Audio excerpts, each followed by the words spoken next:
advisor. I say aspiring because that's really what I want to be. A quick background of things I've done in my life. I don't have a typical career path. I got into PM as a project manager. My first job was as a project manager at an online advertising agency. I managed advertising spend of about £700,000. This was back in 2006 or 2007. My educational background is even unusual. I'm an engineering dropout. I went to law school because I wanted to be a lawyer after watching all those law shows. I went to a business school, yes, Suits. So I went to a business school after that. I have a degree in corporate finance, and eventually I joined a startup in the Valley as a founding team member. Prior to Salesforce, I've been at two different startups. I've grown products from 0 to 2 million ARR. I think I had a gap on my resume and I needed to work in a big product, and hence Salesforce. Today, I own the experience on QDC, which is a product that's used by 2 million users. It's part of a product that generates over hundreds and millions of dollars for Salesforce. The reason I want to point out my career track is because you see there's no usual or a standard path to being a PM. Everyone can be a PM. It's just making that switch in your mindset.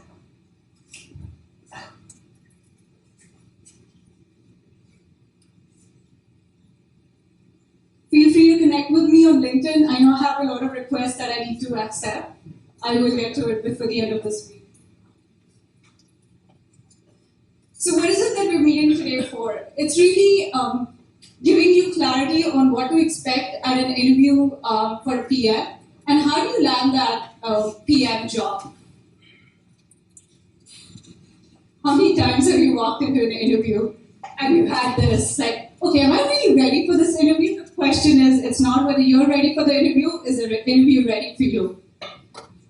So, a PM interview doesn't have a definite, or it doesn't have a path of interviewing. When you're going in for a dev role, you know what you're expected to do. You're expected to solve a problem. You're expected to come up with a solution. You're expected to test and run it and make sure that the interview says, okay, you passed it. How do you deal with an interview for a product manager role? PM expectation varies from company to company, team to team. It's very different when you interview at a startup. It's very different when you interview with a VP of products and when you interview with an engineering manager. So what my goal today is to really help you understand and be familiar with the interview process, know what to expect, and how to make sure that you have a framework to answering these questions. My God, without my notes, I'm so lost. So what does a product manager really do? There are days I feel like a superwoman, and there are days I feel like a headless chicken. So in short, what I'm trying to say is a product manager role varies, and there really isn't one product manager role. What this slide really does is it tells you what a value of a product manager is. Today, if you ask me, what is my job at Salesforce? What is it that I do every single day of my life? I'm going to say I am the point of contact between my stakeholders and my team. I am the person that my VP of products is going to come. He's going to ask, what's up with your product? How's the team doing? What's the product vision for the next 2 releases? Really, what you're doing as a product manager is you're managing expectations. These could be different stakeholders. It doesn't have to be your line manager. It doesn't have to be your immediate team. It can be cross-functional teams. You're working with other product managers. You're working with other product teams. Communication is key. There are a lot of times you and your product is dependent on the success of other products, other team members, other product managers. And it's really important that you know how to communicate across the team, cross-functionally, vertically as well as horizontally. The last and the most important bit is, as a PM, you want to buy credibility from your engineering team. One of the things you can do is communicate a lot of user scenarios, a lot of communication to help your engineering team build the product that you want. Now, if you ask me, if you ask my team, really, do you really need a product manager? I hope they say yes, because I believe the value I bring to the team is the voice of the customer. I am someone who's representing the customer in my team. It's very difficult when you're an engineer and you're working on a product. You think about technology. It's not easy to think about the end user. You're coming up with solutions. You're never thinking about what the other person's expectation is. And so when I think about why my team needs me, I think about me being the voice of the customer and the subject matter expert. If you ask my manager, what does he really care about? He's like, I don't care about anything. I just want you to deliver that release plan. I want a product at the end of the release. And that's really what my manager cares about. So as a PM, your success is based on how many products you've launched, how many products you're going to deliver.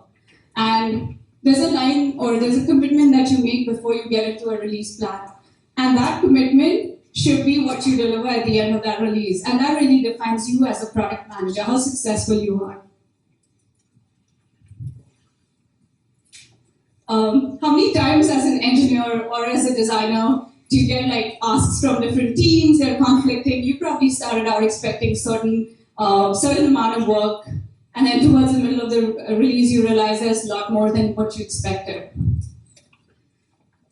I feel as a product manager, what I really need to do is I need to shield my team to make sure they're focused on what their plan is.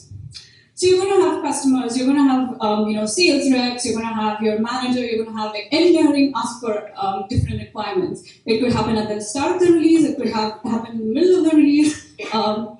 What you really want to make sure is your team that is focused on delivering a release plan that you committed to. And so you want to make sure you're that shield, you're that someone who bridges the expectations of stakeholders, the expectations of your team, and make sure that they're committed to a plan and they're working on that.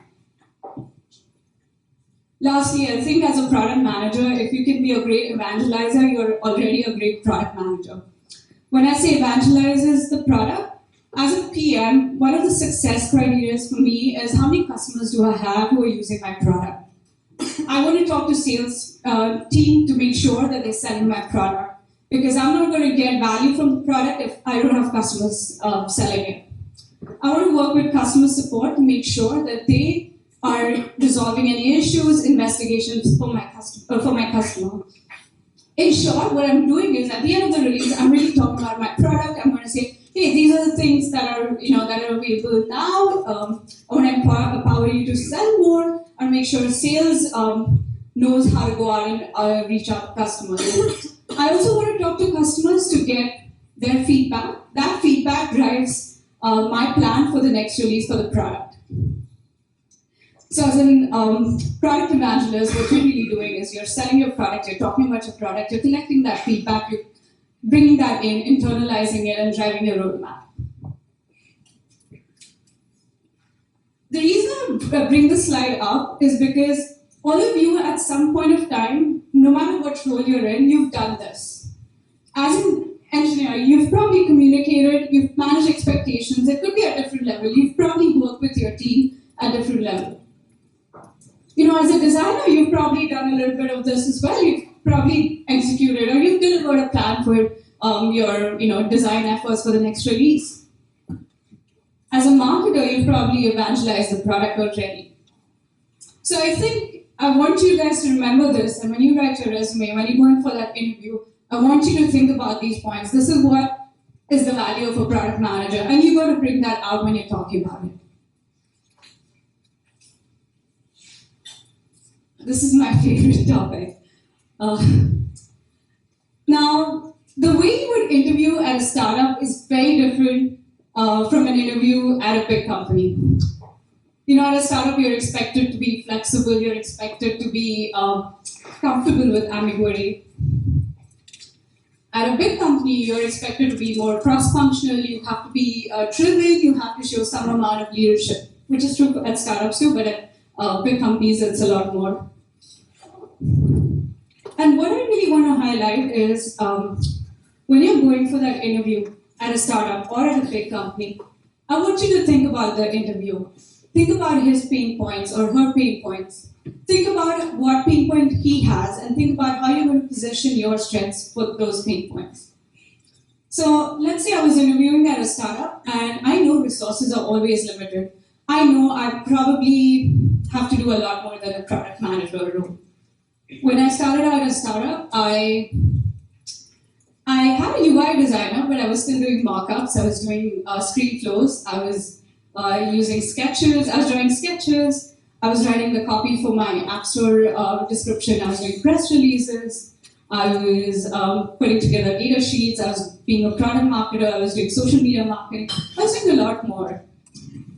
What I want to say is that in a startup, you have to be comfortable and you have to demonstrate those skills. So if at some point you have a writing hobby, drawing that out. Like, as in dev, you write. And that's a great thing to have at a startup. I'm sure you guys have read this. I'll just quickly point this out. One thing that I don't have here is personal development. The definition of personal development at a big company or a startup varies. So at a startup, when I think about my personal development or my growth, I'm really doing something without putting a lot of thought or process into it. It's happening organically. So I'm probably writing copy, I'm becoming a better writer, I hope. I'm communicating better, I've actually gone and changed code, and I think I've become a better engineer because of that. But what I want to make sure that you realize is, at a big company, you have access to resources. So today, what I do, at Salesforce, I have the opportunity to have a coach who trains me to do presentations. That's something that I didn't have access to at startups. But at the same time, I've sat in VC offices, looking at my CEO, my VP of products, presenting the product. So it's a different set of resources and it's a different set of personal growth. When you think about your career, where you want to apply for a role, when you think about a startup, think about the positives and benefits of both companies, and be mindful of that. The point I want to make here is, when you walk into that interview room, think about the company, the size of the company, think about the challenges, position yourself such that an interviewer can know what benefit you bring to the table.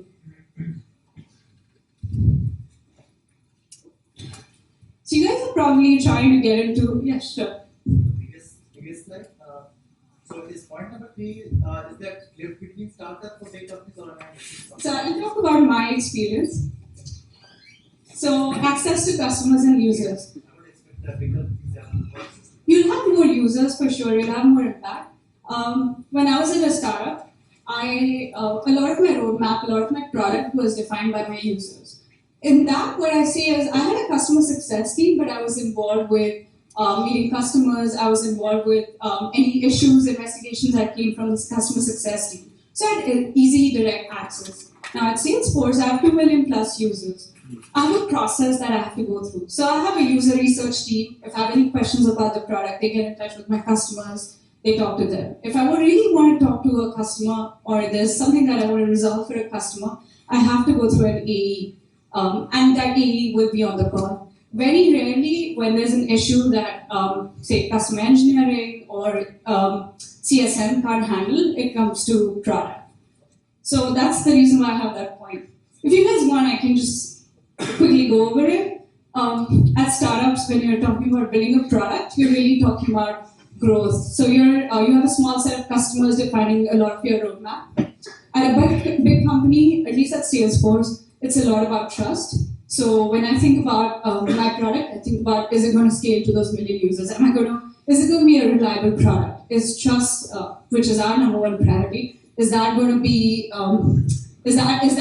delivered with this product? So it's a different mindset. And that kind of trickles down to ad hoc requirements. At a startup, what you started with may not be what you're building, because a lot of it is defined by your customers. So today you have a customer telling you, hey, you know what, you released this feature last week. At startups, it's typically shorter cycles, release cycles. So you released this feature last week. I think it would be fantastic if you add this on top of the other feature. And you have a plan going in to this release, and you realize that customer wants this, and everybody in the team thinks it's the right decision, so you go ahead and do it. Whereas at big companies, I know it's driven by my business. So I know what my business team wants, I know what my VP wants? Is it revenue goals? Is it customer base? We know what we're doing. It rarely changes. The last point is influence on product vision. I think when you're in a startup, you're so close to your customer. You're also you've smaller layers between the CEO, between the customers, which means that you do get to influence what the customer wants because you listen. You also know what you want to build because you've heard that customer. At a big company, a lot of times it's driven by what your business goal is. So business will come down saying, hey, you know what, our revenue was off target by this percent. We think we need more adoption from these kind of users, so we're going to build this. And this is typically what happens. That's how your roadmap is driven. At Salesforce, my roadmap doesn't change probably. I have a roadmap for next 2 releases, and it won't change. At a startup, what I have for next week's release will probably change tomorrow, and the day after, and the day after, and over the weekend. Okay. This is a great graph, and I think it's by Drew Dillon. If you guys get access to the slides, it's linked. It just talks about resources and autonomy as a product manager.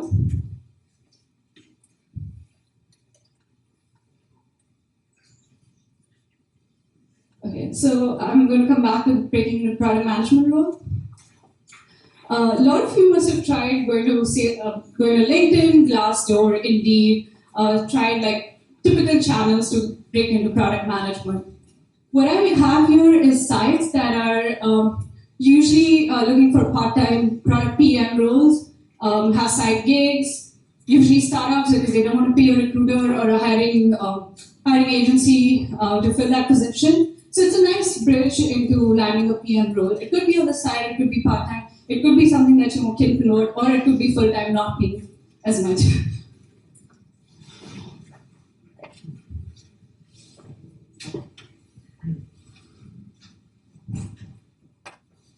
I'm trying to remember if I missed out on any points here. It'd be great if you guys spend 30 seconds or 5 seconds reading this, because I want to make a point about this. It's specifically going to drive how you write your resume, how you interview. It's from the website called Todd Jackson. I think he has on first round. First round is a publication. Todd Jackson's written this article. And he's written a lot of great stuff.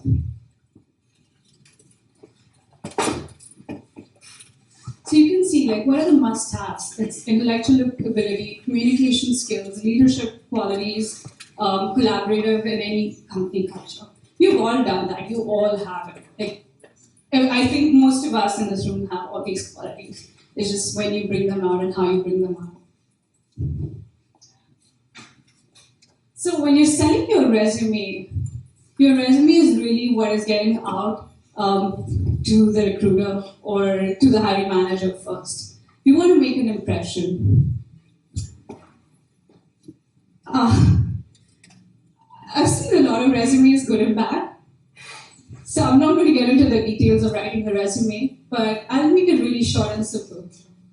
You want your resume to be easy to be scanned in 30 seconds and under, and someone should be able to place you in a box. When I say box, I need to know what kind of things you've done in the past. So you're an engineer, you worked on ABC things, then you moved over to a TPM role, you've done this, and you come from this background or this company.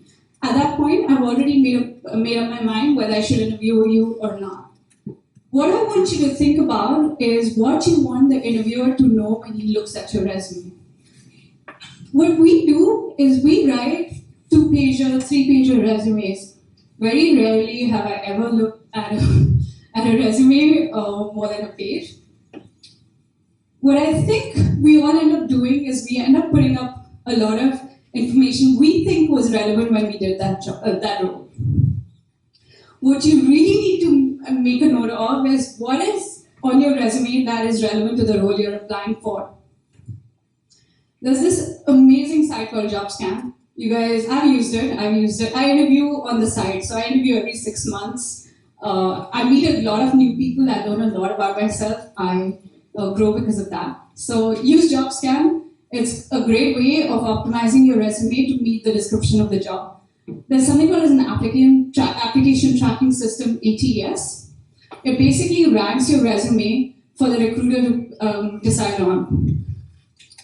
As a recruiter, especially if you're at Google, Facebook, even Salesforce for that matter, you're going to receive thousands of resumes every day. As a recruiter, you don't have the time to scan. You also are probably closing like 5 or 6 roles at the same time. You can't scan through like 30 resumes for every role. So what the recruiter does is looks at 30 resumes, picks a 5 list, a list of 5, sends it to the hiring manager. If the hiring manager doesn't like any, he's going to send 5 more, 5 more. If the hiring manager does like some, okay, I want to interview at least 5 people, then he's going to scan 25 resumes, come back with those 5 resumes. So long story short, it's probably going to go through, he's going to go through the first resumes that he gets and the ones that are prioritized higher. So I want you guys to think about optimizing your resume for that.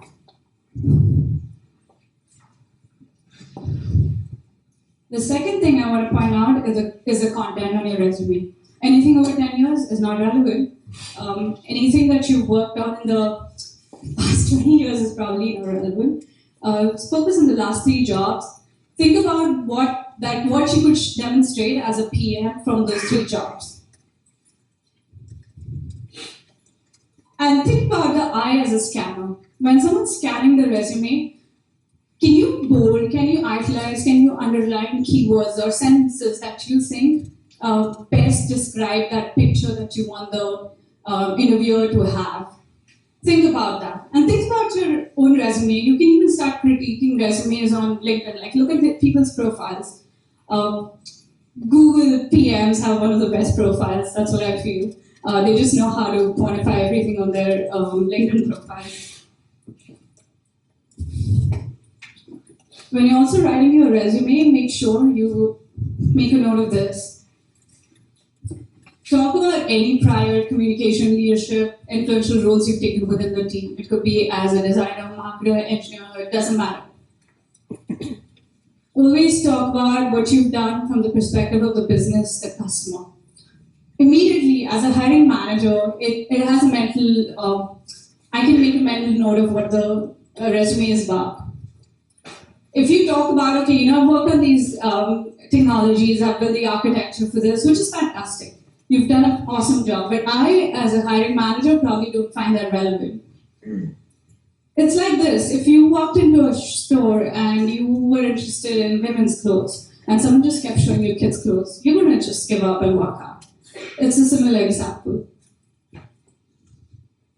When you're writing about your resume, think about the initiatives you've taken. Even within a team, even within your extracurricular activities, bring those initiatives up. It adds an extra dimension to your resume. There's a time like we were discussing and with a hiring manager, and the hiring manager was like, "Oh, I'm talking about that lady who worked at this art store or art gallery," and we knew who she was talking about. So you see that extra information is memorable, and it just makes it easy for someone to remember you. That's pretty cool. Display prioritization skills. That's another thing, as a PM is very essential. It keeps you focused as a PM. We've all done this prioritization at some point of time. As an engineer, you say, hey, we can't do this because it's not in the plan, or I think we should drop this because it's going to be out of scope. We've all prioritized work. As a designer, you have like competing asks, and you're probably prioritizing your work anyways. Bring that up. And lastly and importantly, quantify everything. If you know what it means to quantify, go look at product manager, product marketing profiles for Google employees. So I have 2 examples that I've worked on. First example is about an engineer, how he would write his resume. And you see he's spoken about the technologies he's worked on. What I did here was I rephrased that sentence. And I spoke about what he did and what impact it had. So he improved, he integrated the payment system into the checkout process that led to a conversion of X%. Immediately, you brought the focus from the customer's perspective, the business perspective. At this point in time, it didn't matter what technologies you worked on. You could always include these skills, include these technologies under the skills section. second one is a business analyst example. So a business analyst, typically, like I work with data analysts or business analysts, they give me product metrics. A lot of my product roadmap is also defined by their metrics. So what I rephrase this is like green light meeting with product team to define for product buy-in on key product metrics. It happens all the time. Like they put this picture in front of me saying, hey, this is the issue, we need to focus on this in the next release. It happens a lot of times. So I'll go by and ask them questions. And then what they've also done is increase month-on-month user growth by X%. So you can immediately quantify this. As a hiring manager, they know what you've done and how tangible it is to the role you're applying for.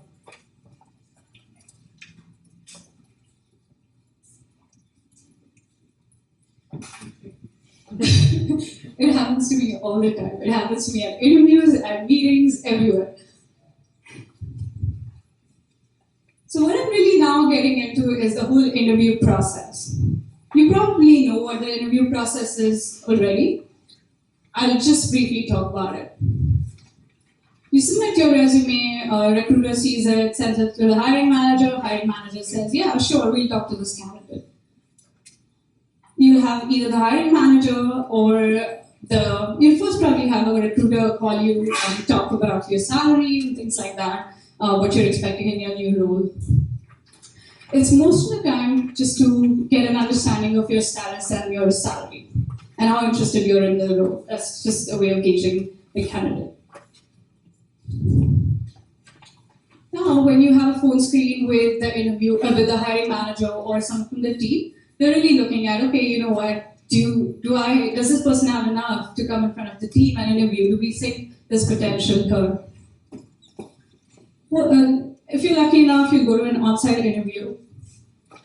I've been at on-site interview with 2 to 7 people, 5 people in a committee interview, I've done that. Google does a recent survey saying, Google thinks it's 4 interviews at the most. Their interview cycle has dropped from 118 days to 45 days. So now I think most companies should get to 4 interviewees.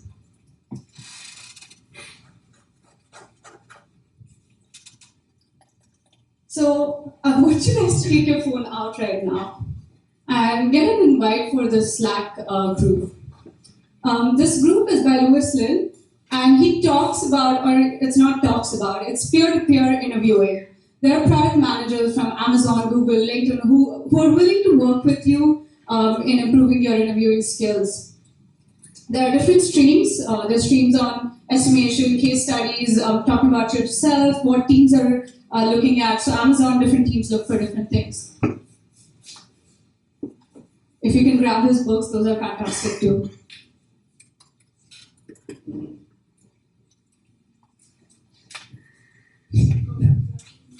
Sure. Let me get out of your way.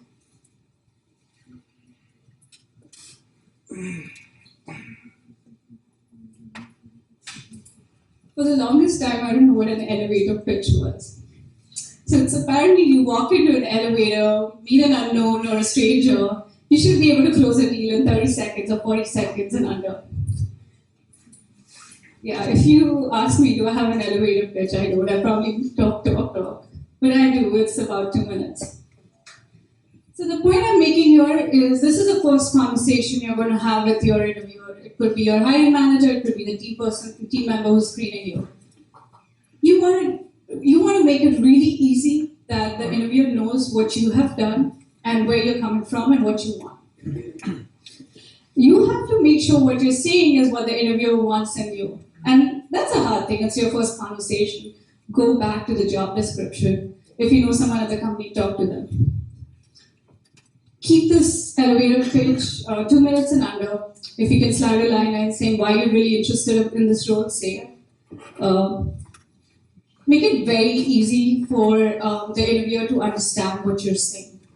When we talk about our life, it's very easy to get caught up in the details. I did that earlier. My pitch was going to be entirely different. I jumped from my first job to my education back to my job. I had it entirely different. So it happens to everyone. short and simple. You want it enough, you want enough that it's detailed, and you don't want it to be vague, but you also don't want to give too much information.